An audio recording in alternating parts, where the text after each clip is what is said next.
오늘 본문 말씀 7절 후반부에 보면은 만군의 여호와의 열심히 이를 이루시리라. 하나님께서 지금 위기에 봉착한 유다 백성들, 그리고 아하스 왕, 북쪽의 이스라엘과 이제 암몬이 합심해서 나라를 치려고 이렇게 달려오는 중에 있는 이 위기 상황 가운데서 정신 차리지 못하는 왕, 백성들, 누구에게 도움을 청해야 될 것인지, 무엇을 붙잡아야 될 것인지, 어떻게 판단해야 될 것인지 오리무중 가운데 진퇴양난의 상황에 있는데, 그럴 때일수록 하나님의 백성이면 하나님을 붙잡고 하나님의 도움을 구해야 되는 것이 마땅한데 현실적으로 그러지 못하는 것이 참 안타까운 일이죠. 비단 이것은 그 당시의 사건만, 아하스 왕만 그렇게 했던 것이 아니라 성경을 봐도 대부분 하나님의 백성이라고 하는 선민들도 그랬고요. 믿음의 사람들 개인적으로도 그러한 일들이 부수하게 일어납니다. 마찬가지로 오늘을 믿음으로 사는 우리도 마찬가지죠.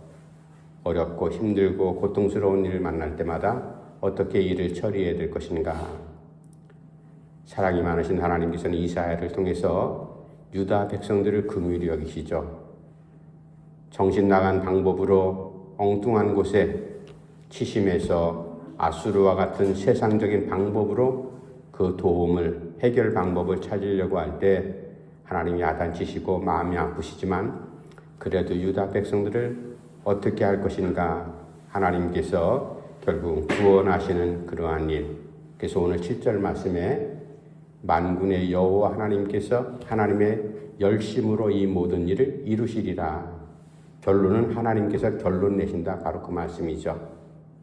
지금 미국과 그리고 중동의 이란이 전쟁을, 이스라엘과 함께 전쟁이 일어났습니다. 러시아와 우크라이나도 마찬가지죠. 그리고 중국도 그렇고 세계 강대국들이 가만히 지금 있는 나라들도 있지만 서로 초긴장 속에서 혹 불똥이 우리에게 튀지 않을까, 우리가 직접 언제 참여할까, 이런 것들을 자기 나름대로 계산을 하며 다 있을 겁니다. 전쟁은 동네 아이들의 병정놀이가 아니잖아요. 전쟁 한번 일어나면 죽느냐 사느냐 그런 문제입니다. 사람이 태어나서 한평생 살아가는 것은 정말로 오랜 세월 수만 가지의 일을 겪으면서 그렇게 지지고 볶고 살아가는 가운데 슬픔도 있고 기쁨도 있고 고통도 있고 여러 가지 일들이 엮여지지만, 전쟁이란 한번 총 맞거나 폭탄 터져서 내가 그 자리에 있다면 순간적으로 그냥 내 존재가 사라지는 겁니다. 이 무섭고 어려운 이러한 세대 가운데 우리는 더 하나님께 기도를 해야 되겠죠. 전쟁은 여호와의 손에 달려있다. 구약의 거룩한 하나님의 전쟁은 하나님 손에 달려 있는 것, 우리가 그것을 잘 알고 있습니다. 그러나 현대에서 일어나고 있는 여러 가지 세계에 나타나는 모든 전쟁들은 사실 인간들의, 정치하는 사람들, 지도자들의 잘못된 계산과 이기적인 욕심으로부터 출발하고 그 어려운 일들을 만들어내고 있습니다. 지금 유다 백성들이 남북이 갈라져 가지고 지금 그러한 대치 국면에 있고 전쟁이 일촉즉발 지금 일어날 상황에 있지만, 우리는 이스라엘 역사를 잘 알잖아요. 결국은 남쪽 유다도 잘난 거 없고 북쪽 이스라엘도 더하고 다 하나님을 저버리고 제멋대로 살아가는 백성들, 남쪽 유다는 유다 백성대로, 북쪽 이스라엘은 이스라엘대로 결국은 다 무너지고 포로로 잡혀가고 나라가 황폐화가 되지 않습니까? 결국 하나님께서 남쪽 유다, 북쪽 이스라엘을 해결하는데 아하스 왕이 그렇게 하나님 버리고 선택했던, 하나님이 이미 다 섭리의 손길 가운데 아수르를 사용할 방법을 다 계획을 하고 계셨던 거죠. 우리가 지난주에 살펴봤듯이 아하스가 하나님 앞에 범죄하고 부족함이 드러나는 것은 처음부터 하나님께 도움을 구했더라면 하나님의 방법이 아하스에게 나타났을 거예요. 그러나 하나님을 제껴두고 하나님의 말씀을 우습게 여기고 아수르에게 달라붙었던 이러한 처신이 잘못되었던 거죠. 믿음의 사람들, 그러나 결국 하나님께서 아수르를 통해서 이스라엘이 이제 아수르에게 결국은 다 무너지지 않습니까? 북쪽 이스라엘은 여로보암 때 아수르에 의해서 패망을 당합니다. 남쪽 유다 백성들은 르호보암 때 바벨론에 의해서 나라가 무너지고 백성들이 포로로 잡혀가지 않습니까? 이제 오늘 본문 말씀 가운데 이러한 모든 어지러운 세상사 그리고 한 나라의 역사, 한 나라의 전쟁이 일어나는 역사 가운데는 거기에는 백성들 개개인이 그 자리에 서 있다는 것을 우리가 잊어서는 안 됩니다. 미국이 전쟁하고 이란이 전쟁하고 이스라엘이 전쟁하고 전쟁의 결과가 나라가 없어진다. 그게 아니라 나라가 없어지고 전쟁 포탄 속에 그 땅에 살고 있는 백성들 한 사람 한 사람이 고통받잖아요. 그 고통은 우리가 이미 역사를 통해서 우리의 삶을 통해서 경험을 했지 않습니까? 하루 이틀 음식 잘못 먹어갖고 배탈 나면은 한 하루 이틀 고생하면 약 먹고 그렇게 낫는 그러한 병이 아니잖아요. 한번 잘못되면 10년, 20년, 70년 한평생을 그렇게 고통 가운데 살아가는 것이 무서운 전쟁입니다. 이제 하나님의 방법으로 하나님의 열심으로 이 일을 이루시리라. 그러면 하나님의 열심은 이사야를 통해서 앞으로 되어질 유다 백성들에게 일어날 하나님의 열심이 무엇일까? 그 열심을 통해서 무슨 일을 이루실까? 이제 오늘 본문 말씀을 통해서 이미 이 본문은 우리가 주일날 몇 년 전에 한 2번 정도 말씀을 상고했던 본문이기도 하지만 우리가 오늘은 계속해서 이사야를 통해서 펼쳐지는 이 이스라엘과 유다 백성들, 아수르와 암몬과 이런 것들을 우리가 함께 역사 성상에 놓고 함께 말씀을 상고하겠습니다. 하나님의 열심. 첫 번째 1절과 2절 보면은 어둠을 밝히시는 여호와의 열심이 이루어진다. 하나님의 열심으로 말미암아 어둠을 밝히신다. 바로 그 말씀이죠. 제가 1절, 2절 말씀 한번 읽어드릴게요. 전에 고통받던 자들에게는 흑암이 없으리로다. 옛적에는 여호와께서 스불론 땅과 납달리 땅에 멸시를 당하게 하셨더니 후에는 해변길과 요단 저쪽 이방의 갈릴리를 영화롭게 하셨느니라. 흑암에 행하던 백성이 큰 빛을 보고 사망의 그늘진 땅에 거주하던 자에게 빛이 비치도다. 아멘.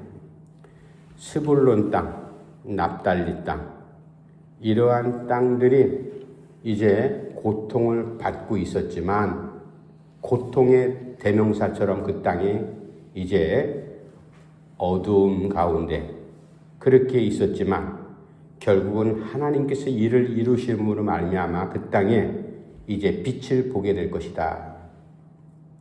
결국 이 말씀 오늘 특별히 이 이사야서 9장 나오는 말씀 가운데 메시아 예수의 탄생에 관한 것이 거기에 나오지 않습니까?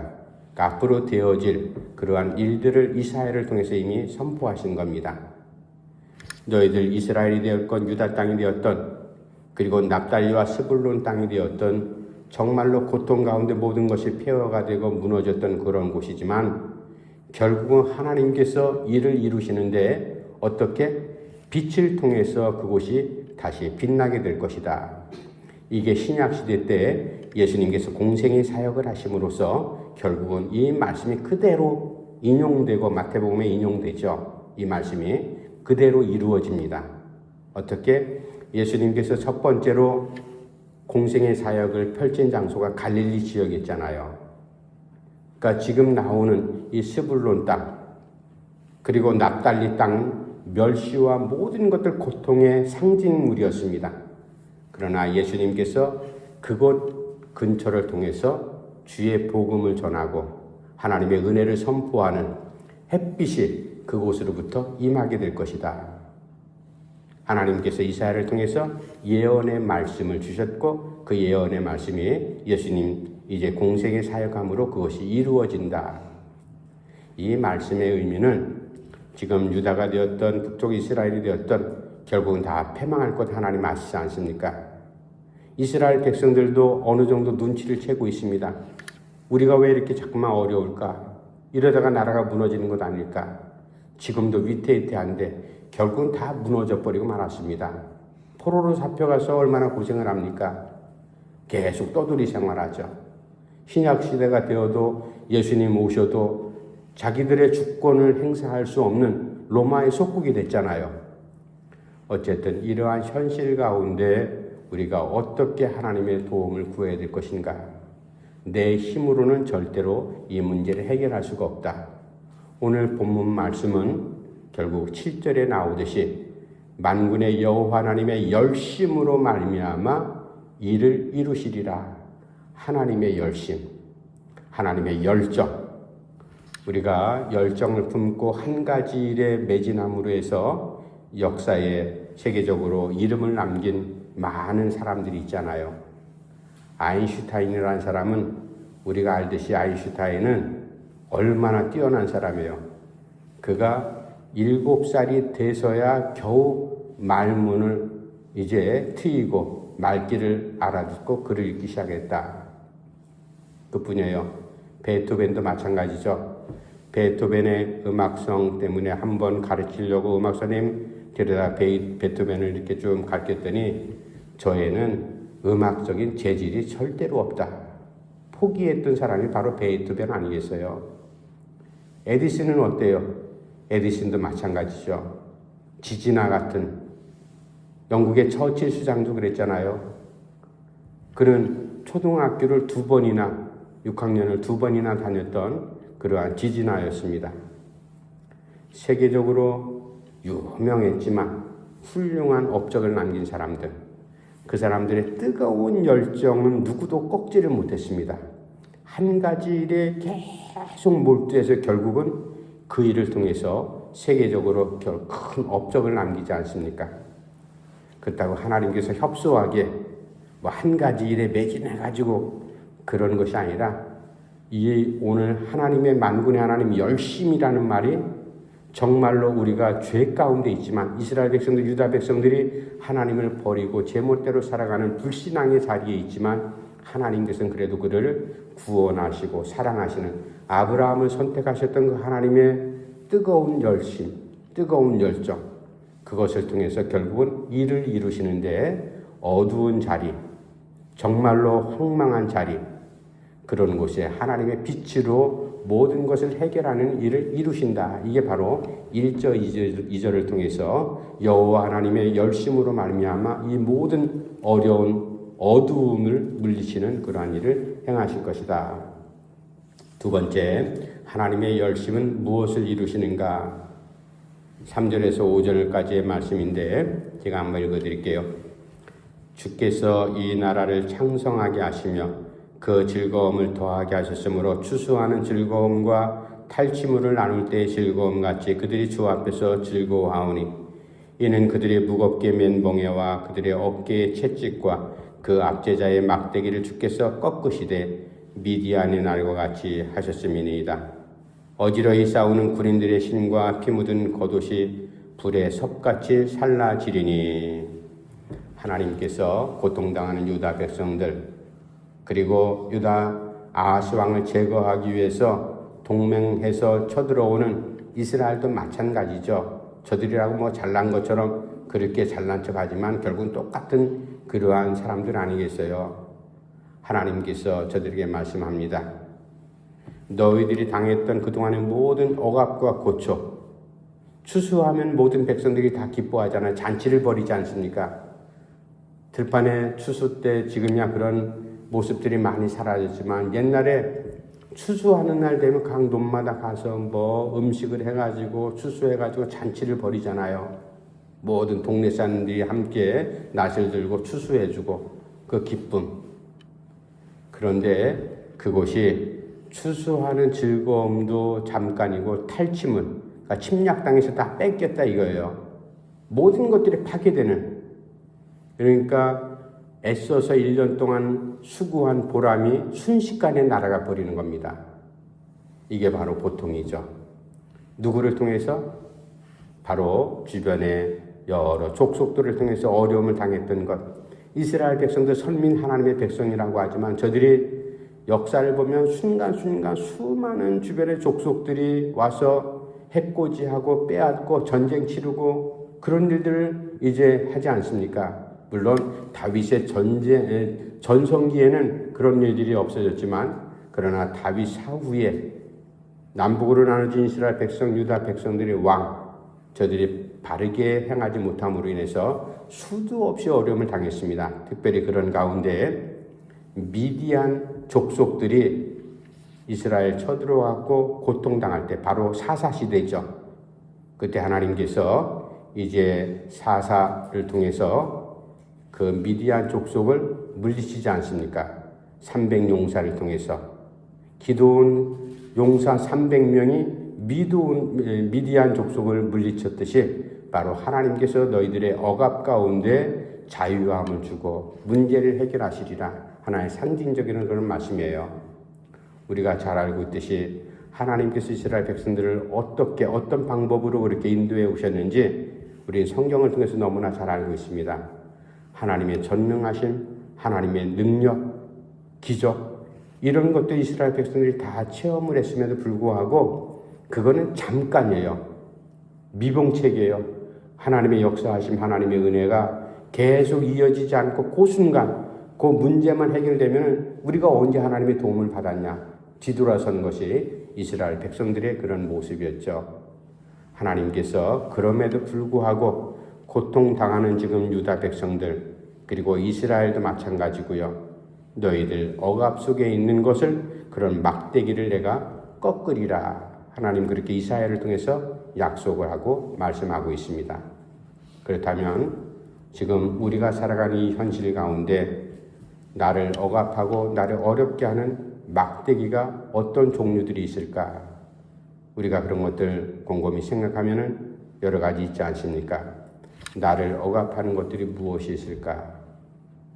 이것을 내가 죽어라 하고 어떻게든지 헤어나고 문제를 해결하려고 해도 부분적으로 문제가 잠깐 동안 해결될지 몰라도 그것이 근본적으로 해결되지 않습니다. 오늘 본문 말씀을 통해서 하나님께서 내가 억압의 막대기를 꺾으리라. 하나님께서 하나님의 열심으로 일을 이루시는 것이 바로 나에게 당하고 있는 억압의 그러한 막대기, 고통을 내가 제거하고 꺾어버리리라. 하나님의 약속처럼 우리가 하나님 앞에 엎드려 기도할 때마다 하나님, 나를 억압하고 있는 것들이 많이 있습니다. 심적으로, 물리적으로, 경제적으로, 상황적으로, 관계적으로 여러 가지 나를 억압하고 있는 이 세세한 문제들, 사람들은 몰라도 하나님 아시지 않습니까?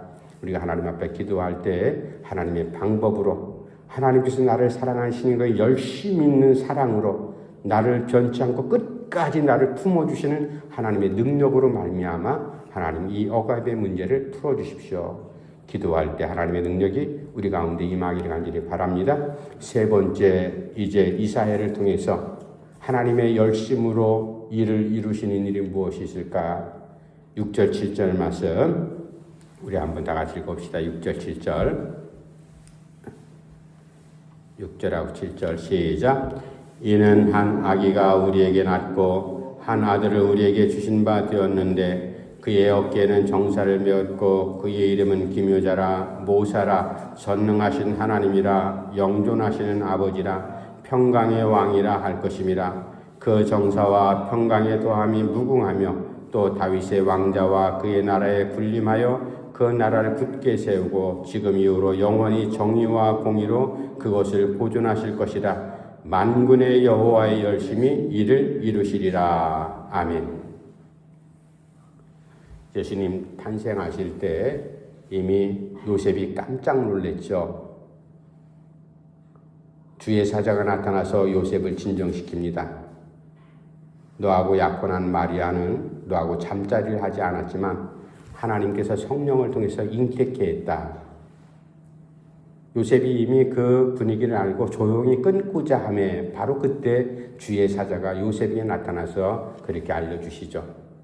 그러니까 적어도 요셉과 마리아는 예수님께서 어떻게 태어나셨는지 잘 알고 있음에도 불구하고 우리가 지난 주일 말씀을 통해서 찾아봤잖아요. 예수님을 미쳤다. 그렇게 해서 예수님을 군중들 가운데 데리고 오려고 했던 그런 어처구니 없는 일.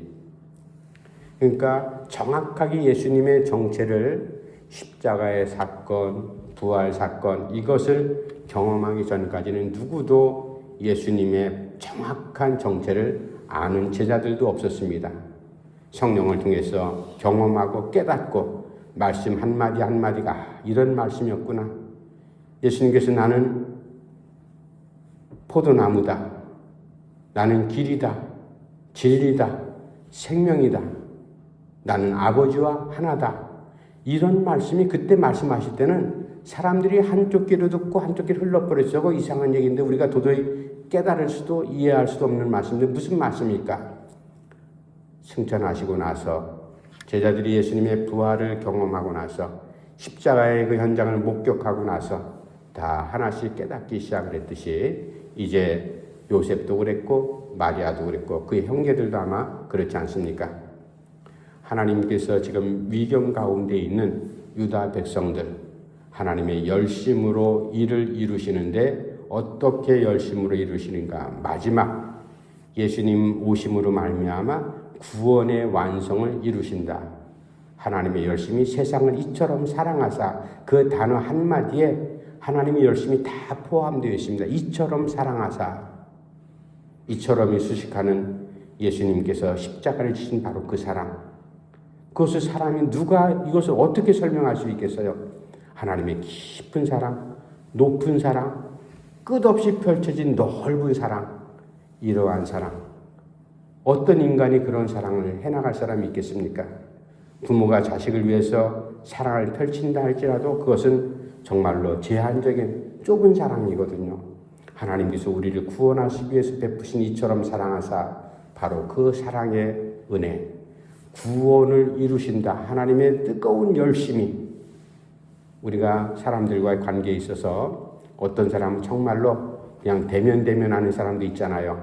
한번 지나가다 인사하고 그냥 아는 정도로. 그러나 조금 친한 사람 그러지 않잖아요. 차 한잔하고 식사도 함께 하고 그리고 내가 갖고 있는 것도 나누어 주기도 하고 깊은 관계, 그런 관계를 갖고 있는 사람도 있어요. 하나님께서 나를 대하실 때 그냥 대면하면은 내가 얼마나 소외감을 느끼겠어요. 그러나 하나님께서는 그런 분이 아니잖아요. 나를 자녀 삼으시고 그리스도인이 되게 하셨을 때는 하나님의 뜨거운 열심으로 말미암아 나를 정말로 하나님의 깊은 은혜의 자녀가 되게 하셨다. 그리스도인이 되게 하셨다. 결국 그 목적은 나를 구원하시기 위한 것이다. 하나님의 열심으로 말미암아 내가 지금 구원의 자리에 서서 지금 살아가고 있습니다. 하나님 나라의 백성으로서 완성은 주님께서 다시 재림하실 때 모든 것이 다 끝나고 완성되지만 지금 살아가는 매일매일의 삶, 2026년도 지금 우리가 사순절의 이 기간도 그 한 부분이죠. 믿음으로 우리가 걸어가고 있습니다. 구원의 확신을 갖고 부활의 소망을 안고 우리가 구원의 자리에 완성된 자리에 서기 위해서 지금 달려가고 있다. 이 일을 누가 진행하신다? 내가 잘나서 걷고 있는 것도 아니고 내가 구원을 이룬 것도 아니라 누가 하나님의 열심으로 말미암아 우리가 그렇게 되어진다. 이사야는 이미 예수님께서 오실 때 기묘자라 모사라 그리고 전능하신 하나님이라 영존하신 아버지라 그리고 평강의 왕이라 예수님의 정체를 그렇게 묘사하고 있듯이 그대로 공생의 사역을 통해서 우리에게 보여주셨지 않습니까? 이러한 예수님이 나의 생명의 주가 되었다는 것 우리가 늘 감사하면서 하나님 부족하지만 나는 이렇게 저렇게 두서도 없고 일도 서툴고 무엇을 어떻게 이루어야 될지 우리는 잘 하지 못하지만 그러나 하나님의 열심으로 말미암아 이 모든 일 구원이 완성이 되기까지 나를 꼭 붙잡고 하나님의 뜻을 하나님의 일을 이루어 주시옵소서. 그렇게 기도하며 살아가는 우리 성도들이 꼭 되기를 바랍니다. 기도합시다. 하나님 아버지 은혜를 감사함 드립니다. 우리 하나님의 뜨거운 열심으로 말미암아 유다 백성들이 또 쳐들어온 이스라엘 백성들도 마찬가지로 어둠을 밝히시는 하나님의 열심, 그것 때문에 무너지고 피폐하게 되고 어지럽던 자리가 하나님의 구원의 빛으로 말미암아 밝게 환하게 되었듯, 그리고 억압받는 그러한 자리에서 이스라엘 백성들이 애굽 땅에서 400년간 정말로 어두운 시절 그렇게 지냈지만 하나님께서 자유를 주시기 위해서 저희들을 출애굽했던 광야 40년간의 고된 훈련이 있었지만 하나님의 백성으로 하나님의 종으로 어떻게 살아야 될 것인지 훈련받게 하신 여호와 하나님 아버지, 무엇보다도 구원의 완성을 이루신 하나님의 열심 때문에 이스라엘 백성들이 약속하신 가나안 땅에 들이셨고, 그리고 예수 그리스도로 말미암아 모든 인간의 죄, 나의 죄 문제를 해결해 주신 하나님의 은혜, 나를 사랑하심으로 하나님의 열심 때문에 내가 구원의 자리에 서 있습니다. 우리가 하나님과의 관계 속에 있어서 구원받은 백성으로 우리가 하나님의 현실로 부끄럽지 않게 살아갈 수 있도록 인도해 주시옵소서. 예수님의 이름으로 간절히 기도하옵나이다. 아멘.